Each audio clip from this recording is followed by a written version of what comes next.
Hey, welcome to Men on Everything. This is our show where we talk about the biggest stories. In New York City is Mark Clark from Radio 103.9.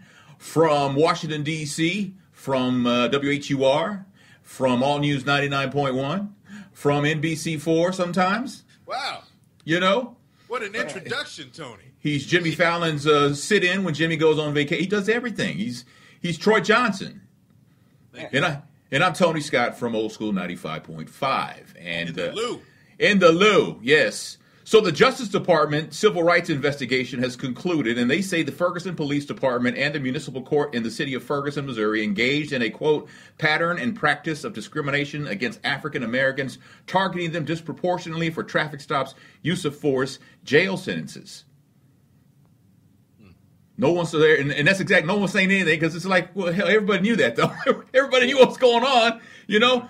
Well, what I'm excited, Tony, because this revelation will spark those who live there, who are the majority, in fact. Mm-hmm. It will spark them to vote and participate and put those people in power that will represent their interests. So I'm glad this report came out because that's the spark that was needed, I imagine, to see things change immediately. All right. No? What? Hello? Hello? This thing on? Hello?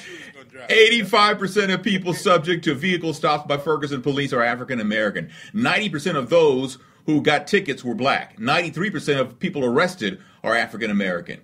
Right? Blacks were disproportionately more likely to be cited for minor infractions. 95% of tickets for jaywalking. They're ticketing people for jaywalking. They're ticketing black folks in Ferguson for jaywalking.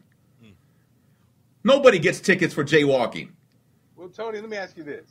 Don't do a crime if you can't do the time. I'm now Troy. You know what? I'm Troy Johnson now. What? If this is the case, black people, in every city in America, because it pretty much is, why isn't there participation? Well, I mean, in America, if there's not participation, what the hell are you crying about? If you are the one whose neck is trapped by the boot, it'd be different if you're not feeling the effects. It's one thing, but if you're feeling the effects, why isn't your voice being heard? I was at an event in New York this Saturday, right? A lady was getting honored, and she gave love to the city representative, the city council member or whatever, because this city council member said to the developers, "You will not build another building in this area if you do not give this organization a space for their community work in perpetuity." Well, isn't that a shakedown though? Nope. That's what it's supposed to be. Because the businesses come into your neighborhoods and they offer blank, usually nothing. They basically rape the neighborhood. So the exchange is, if you're going to come do this, then this is what you need to give back to the community. But the other side, the devil's advocate side, says we're not raping the community. We're coming into the community and providing a service. They're not. The service being whatever they're there to do. It's selling whether it's a hardware store or whatever. I'm providing a service, so somebody doesn't have to drive 20 miles to the nearest hardware store. No, it's development. They're servicing themselves. Yeah, they're development. I'm talking about developments, Tony, and development. No, I understand. Yeah, which just build housing to basically shut down get the poor people out of there and raise the housing. Right. There really is no benefit. I guess I'm just trying to say, okay, all this information, that great information you gave us, that factual information that you gave us, why aren't people? What's going to happen to get people involved? I mean, at the end of the day, their hands aren't tied. They can do it. They can do it. Yeah. Well, let me ask you this, man. Is it a case of folks have just been beaten down for so long they got no more fight left in them? No. I mean, I'm asking. Is that a reason? Is it time for the old? They're not tired of voting because they never voted. No, but I mean, are they tired of just being harassed so much that they're like, it's always going to be like this? Why even bother? And that's to me, you've been beaten down so badly and for so long. It's like you feel like your civil rights self-esteem doesn't even play into the equation anymore. Or maybe I'm off the mark. I'm asking. I think that analogy suits for people who actually participated in the struggle. You know, if you want to talk about people who were activists in the civil rights movement, we're just in a generation. It was kind of, I hate to put it this way, it's almost like the gift and the curse. We have to fight for our civil rights. That's why 50 years ago now, when you think about this march on Selma, Alabama, those young people mostly, and when I say young people, you know, there were kids in the civil rights movement that were 12 years old and younger. Some were able to participate. So young people and students drove that movement, much like you see in Ferguson today after that shooting of Michael Brown. But our eye is off the prize because we achieved the Voting Rights Act of 1965. We got that. We got equal access. We got affirmative action. And then people just went to sleep and thought everything was going to be okay. Yeah. You have to constantly fight to maintain the gains that you've made in this country. And that's what we haven't been good at for a variety of reasons. Some people are like, I'm out the hood. I don't have, like you said, I don't have these problems to deal with. Other people are just like, it is what it is.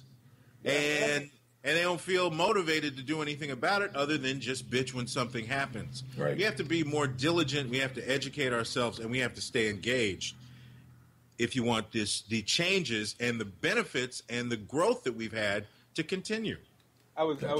Tony, Troy, you mentioned 12-year-old, and you also mentioned eye on the prize. And someone that familiar with Tony, you're probably not familiar with because he's in Maryland, in the D.C. area, Freeman Rabowski, who is at UMBC? Yeah, University of Maryland, Baltimore and County. So is he the president or he's the chancellor or he's the school? And so the school, Tony, has an amazing reputation and amazing math and science program. And he takes a lot of the bright minds throughout, Baltimore, Maryland, and then the D.C. area, and he has a program for them. And here's a guy who, like you said, talk about keeping the spirit going. He appeared in the PBS series Eyes on the Prize when he was 12. He was 12. He's 12 years old in this seminal piece of this work, this historic, iconic piece of work, and then he grows up to be this man who continues to make change happen.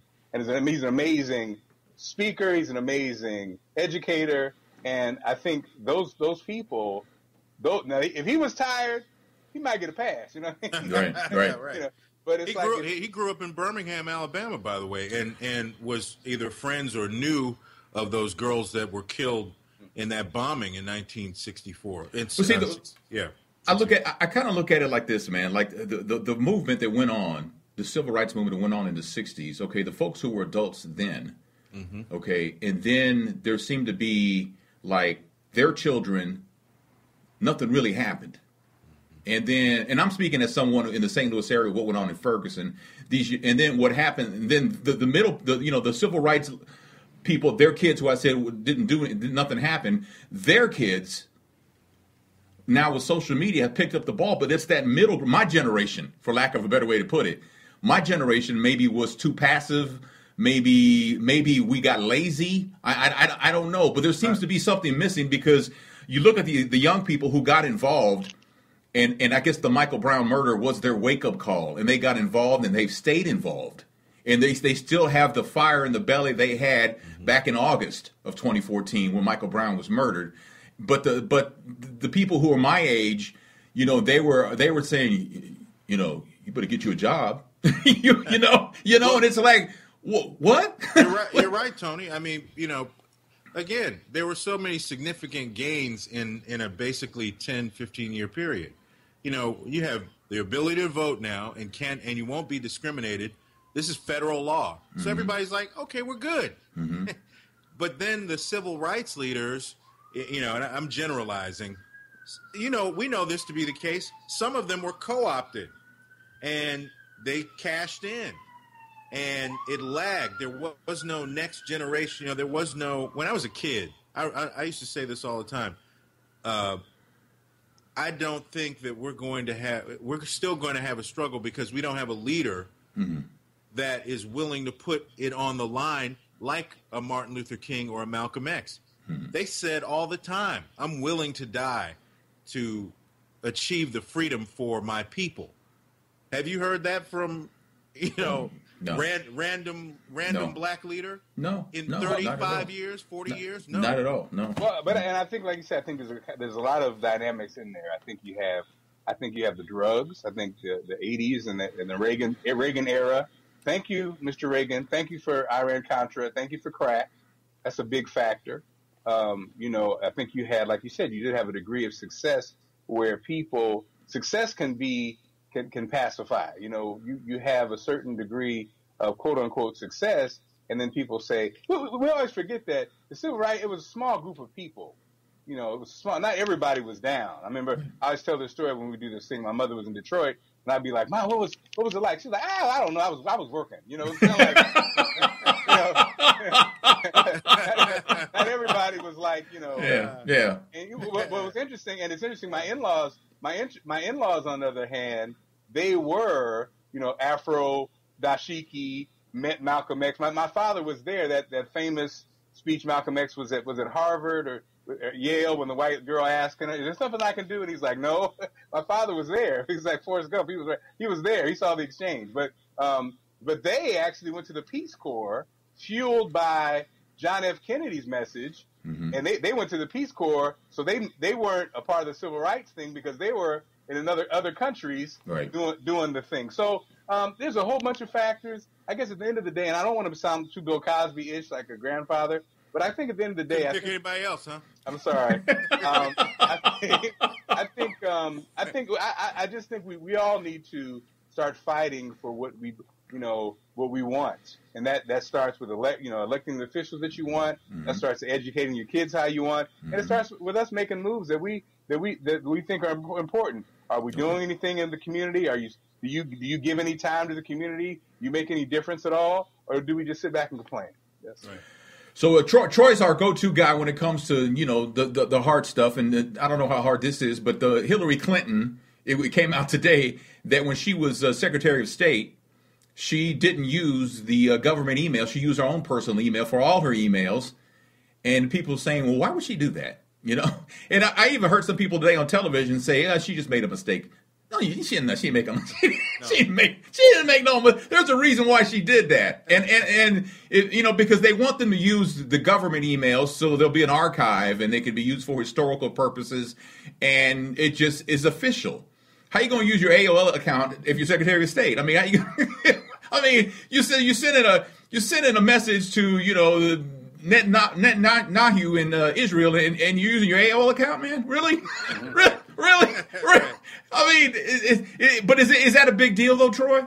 Yes, that's a big deal. Ask Richard Nixon how big a deal it is about them tapes. I mean, there has to be a record. There's a reason. You can't go to your job and send, an email from, BHB03 and the BHB Big Hairy Balls. I mean, you can't do that.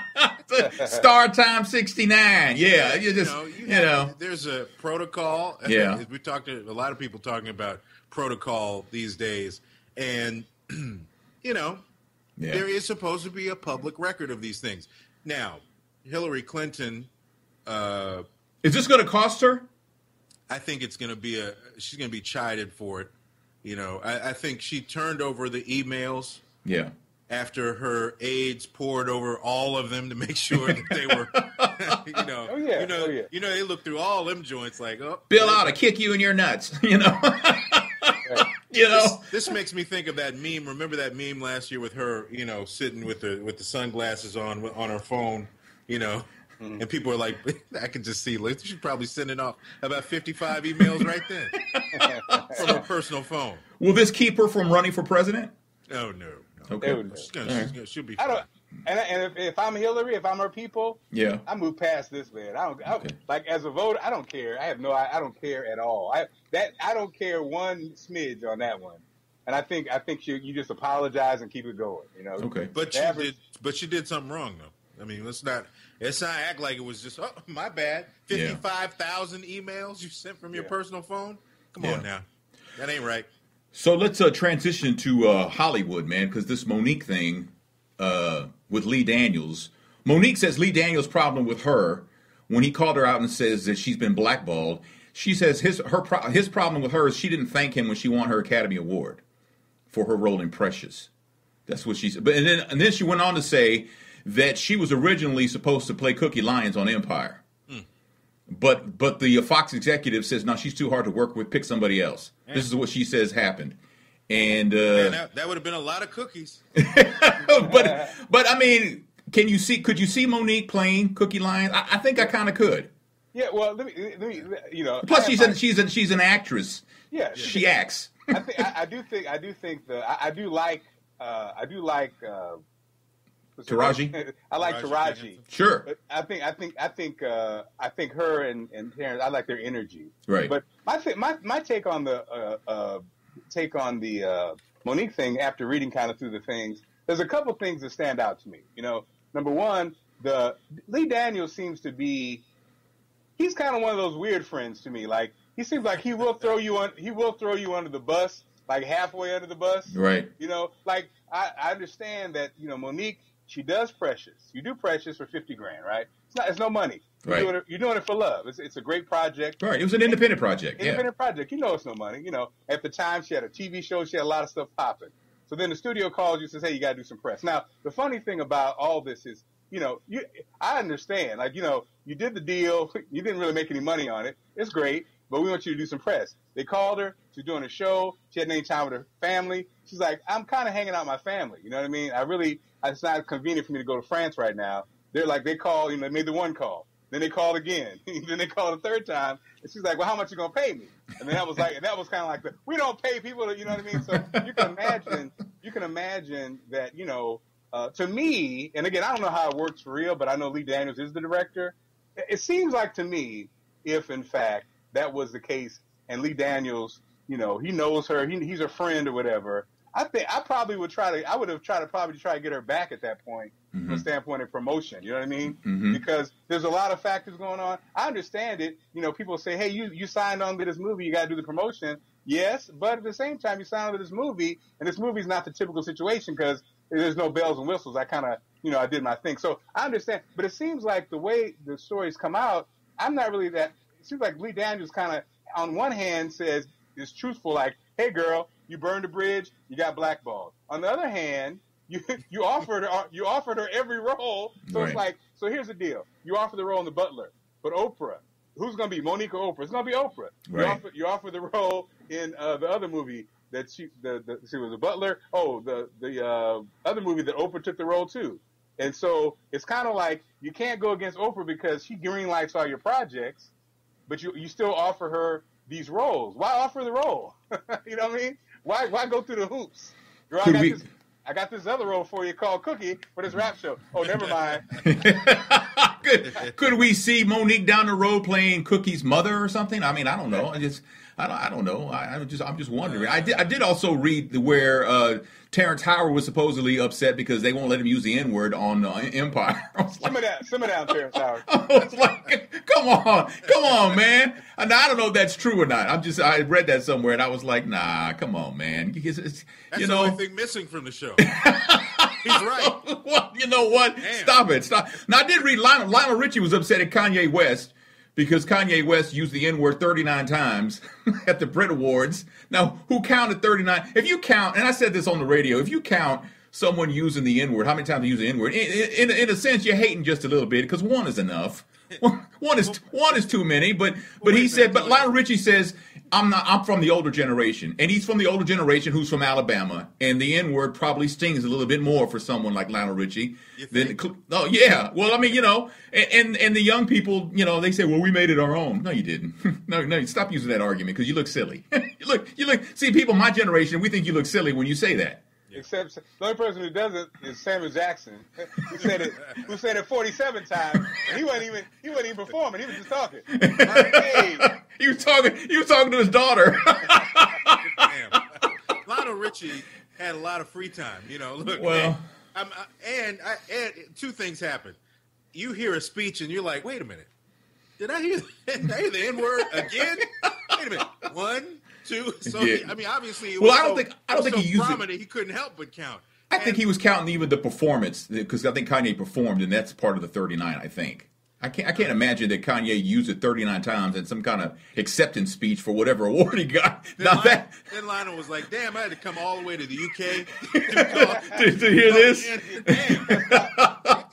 Now, speaking of Lionel, guys, I'm like, okay, this is interesting because now Tony is all natural when it comes to your hair. I got gray hair. Yeah. I'm getting older. I got gray hair. It is what it is. Yeah. Now Lionel, Smokey, Steve Harvey, like guys who are on television, they seem to make the decision to go with the touch up. Yeah. Now, guys, if we were on television, which I guess this is television, I guess this answers the question. Bottom rung of TV. Would we, in the name of TV, go with the darker? Well, I guess. And if so, Tony, you need to start dying tomorrow. I need to start dying while we finish this show. No, I'm joking. I don't know.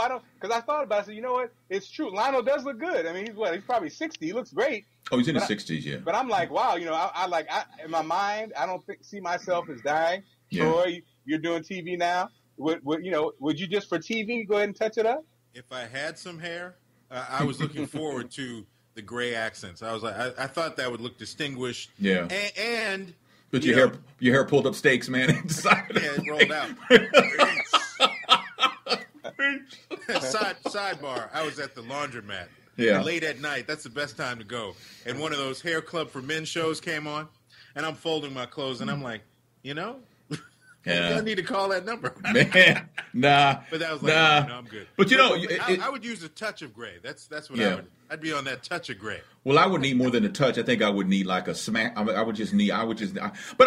let me put it like this, Mark. If I had to do that to take care of my family, yeah, I would do it. But okay. if I'm Steve Harvey, I don't need this. Like he doesn't need Family Feud to take care of his family. He'll be fine, right? Well, someone like me. Okay, now. But because if I got called by a radio station and they said, we want to hire you, man, but could you do something with your hair? First of all, that would be illegal. But second of all, I probably would do it, because I need to take care of my family. So yeah. Yeah, and it'd be hard. I mean, if they chose Steve Harvey to do that mustache for $5 million, man, I'd be. Well, that's what I'm saying. That's what I'm saying. Well, if you don't have to, but if someone's going to pay you to do it, I mean, then you do it, I guess. I mean, I am what I am. This is it. For now.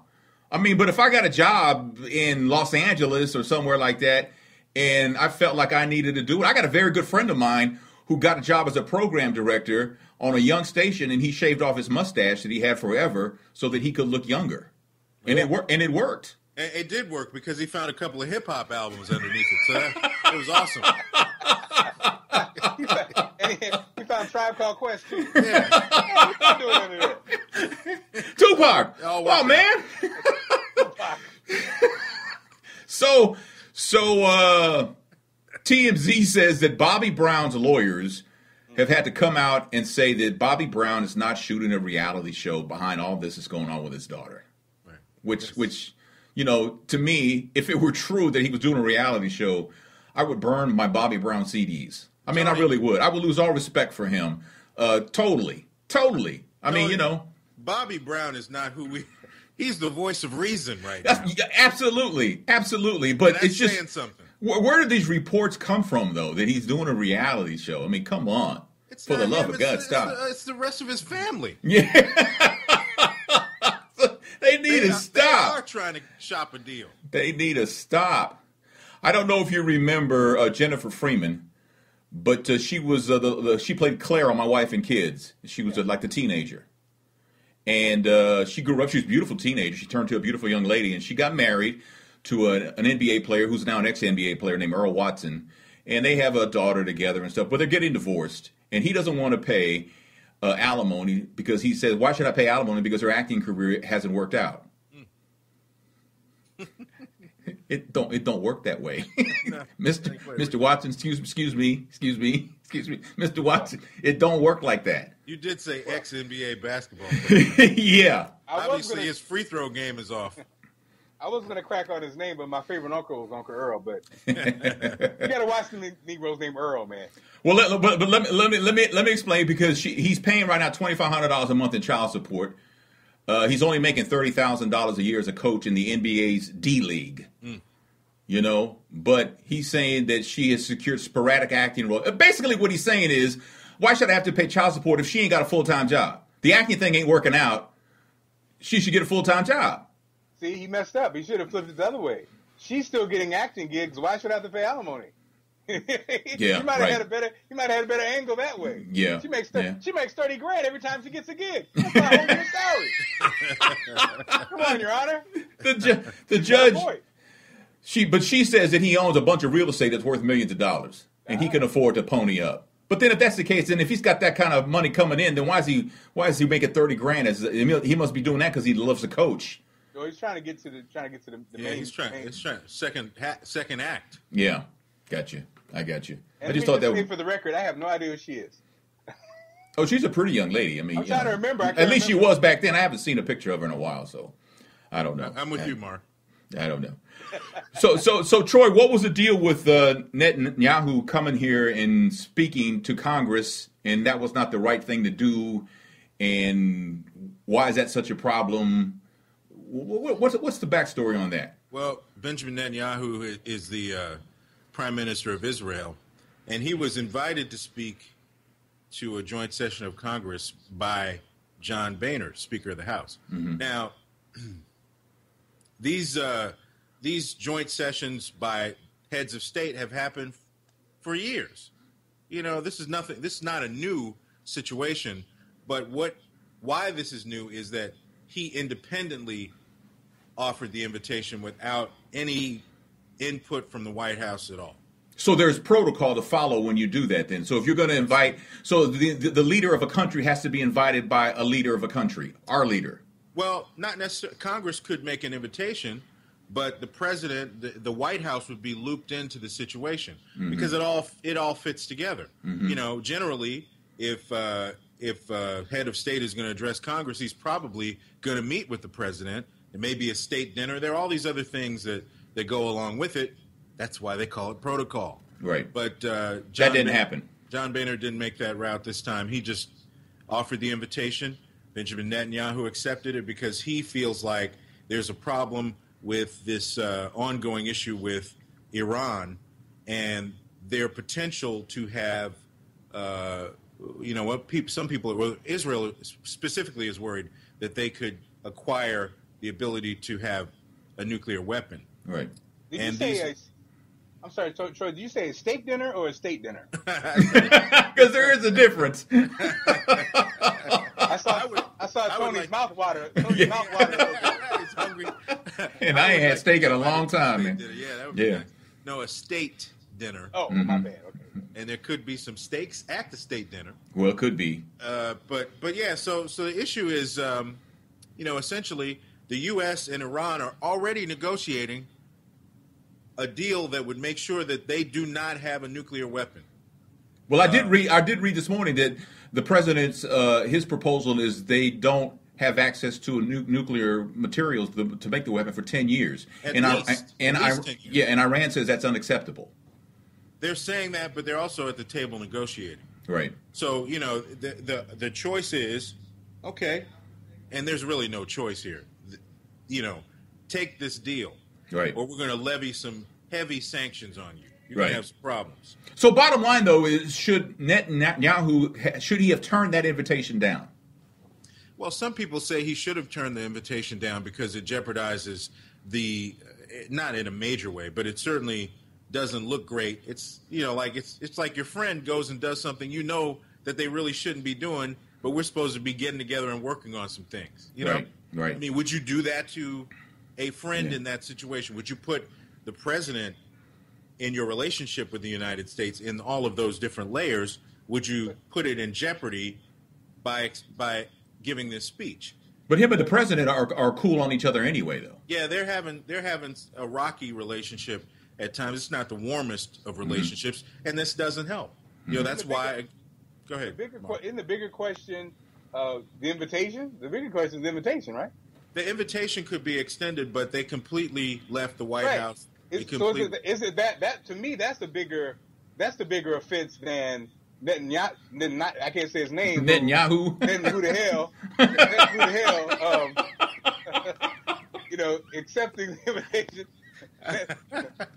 Not the Prime Minister. Not on this watch. Not on my watch. Well, I think they call him BB.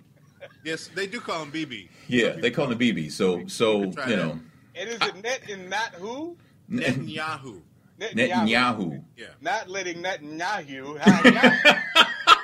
Chocolate yoo-hoo. What? Wait a minute. What the hell? Now on a sidebar, I saw this post on Facebook where there was some people who felt like one of the Sunday morning news talk shows, the network shows, they kept referring to President Obama as Mr. Obama, and they saw that as a sign of disrespect. And I tried to, I remember when I was learning about news, which was so long ago, that it is acceptable to call a president Mr. So-and-so, in our case, Mr. Obama, when you refer to him in the third person. In other words, if you're doing a story about him, you can call him Obama, you can call him President Obama, or you can call him Mr. Obama.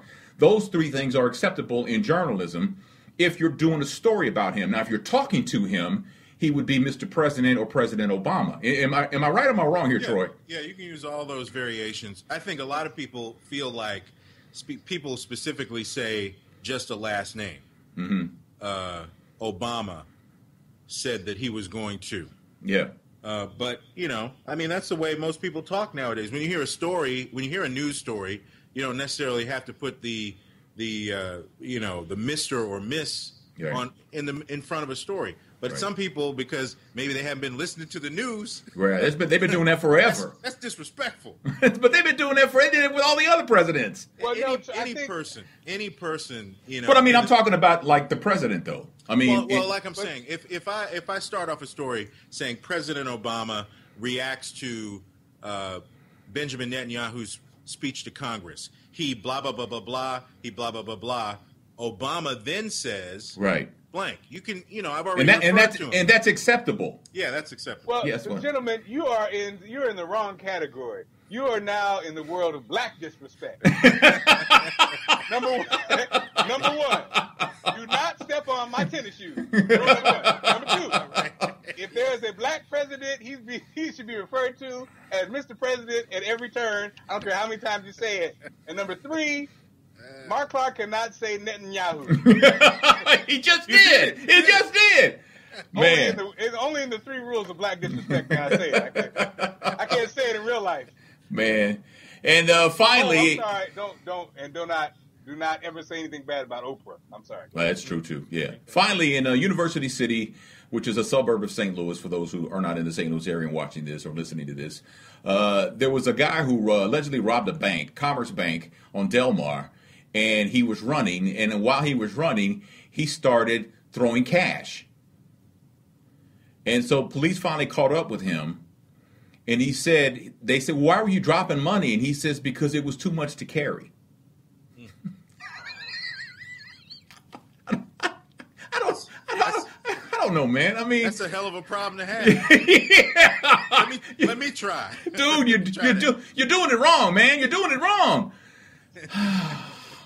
First degree robbery, and he's locked up. How much money did he steal, Tony? Let's judge. Does it say? It doesn't say. It doesn't say. But he says he dropped the money because he said he had too much to carry. So he just started throwing the money, man. His last name wasn't Gump, was it? No. Check it.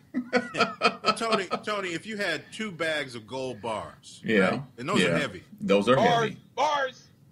And you're trying to make an escape. Right. What do? You lose some of them. That's right. But we're talking about paper money, though.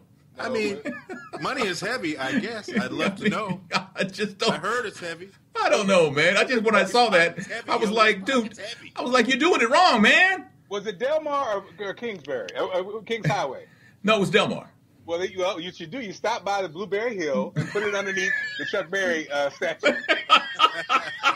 And come back for it later, man. Come back on Sunday night. And duck walk over to it, man. just stash the bag in the vintage vinyl store and then come back. See, they're showing off now. They're mentioning all these businesses because they used to live here. Look at them. Look at them. So, well, that'll do it, man. Because somebody has an appointment. Yes. Somebody has to run. So and it's not with not you. Not with BB. So thanks for watching. A thumbs up helps. Sharing this goes a long way. Subscribing to the channel means so much to us. If you could do that, that'd be appreciated. In New York, that's Mark Clark. In Washington, D.C., that's Troy Johnson. I'm Tony Scott in St. Louis, and we'll see you next time.